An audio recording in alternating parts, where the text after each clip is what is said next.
Mycenae is one of the great citadels of Mycenaean culture.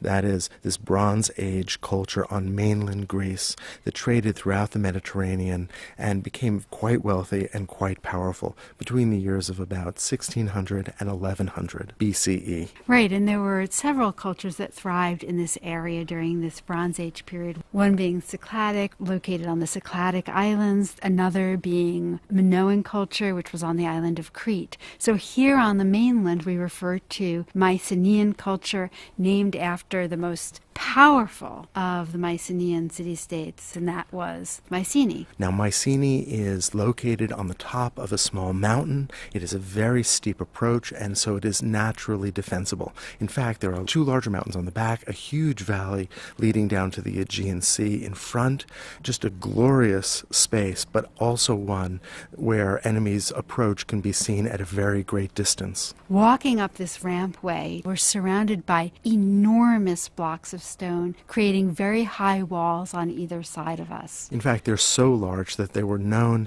as Cyclopean masonry. That is, only the giant Cyclops was large enough to move stones this big. Right. The Cyclops was a legendary giant from Homer's Odyssey. And so these became known as Cyclopean because who could imagine moving these massive stones? I have to tell you, I can't imagine. So, as you said, we're surrounded by these walls on three sides, which means that we are completely unprotected. If we were an enemy approaching, it would be easy to rain arrows, spears, anything down on us. Exactly. I would have felt very safe, I think, in the Mycenaean citadel. So we're looking up at the famous so-called Lion Gate. It is perched above a standard ancient building system of post and lintel. On both sides we have uprights, posts, and spanning it across a horizontal lintel. The Mycenaean architects wanted to build this wall very high, and they used a technique called corbelling. That is, they constructed the stones so that each successive higher layer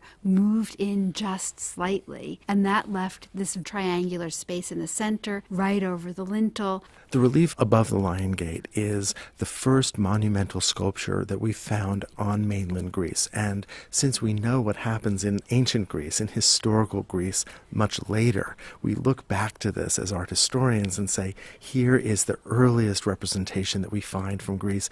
This is, in a sense, the great-grandfather of the extraordinary work that the Greeks will produce. In sculpture, absolutely. Right, in sculpture and in architecture. So here we have two animals facing one another. Their forepaws seem to be on two altar-like tables, and between them is a column that seems to get wider as it moves upward. Now that's opposite to the way we understand Greek architecture at a later period, but it is very similar to the way that the Minoans constructed their architecture. And so archaeologists often look at that and say this is a Minoan-style column. And we know that the Minoans really influenced Mycenaean culture, so this makes sense. And that capital also is reminiscent of Minoan culture. Now, just below the capital, archaeologists have hypothesized that the two blocks that the animals have their forepaws on and that the column rests on are two altars. These are also of Minoan form, we think. And, of course, we have no written records.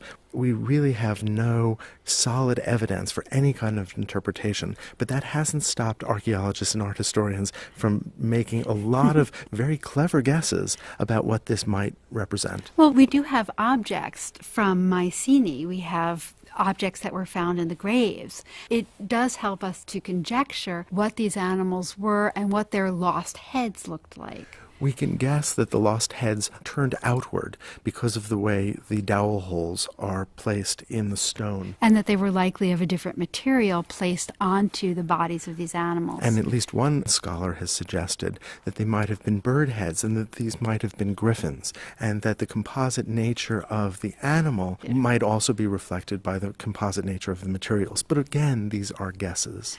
What do the animals mean? What does the column mean? What do the altars mean? Why are they up on their forepaws? You can see all the questions that arise. There is a tradition of having powerful animals standing guard at a gate, and so we might think of these as warding off evil, also as terrifying representations that might scare off and terrify enemies. And so if they had that kind of supernatural power, we might also conjecture that the column has meaning as well.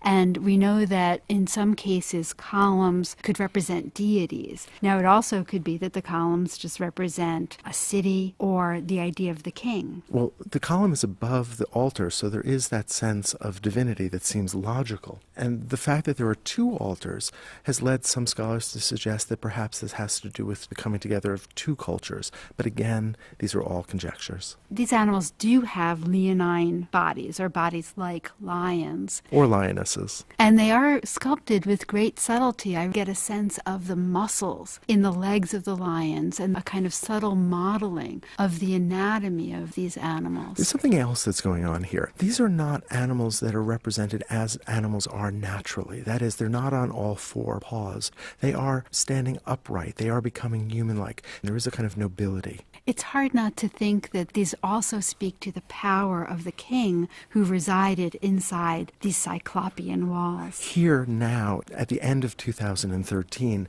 the sense of power and majesty is clear to me. One can only imagine how this felt to somebody in 1250 BCE.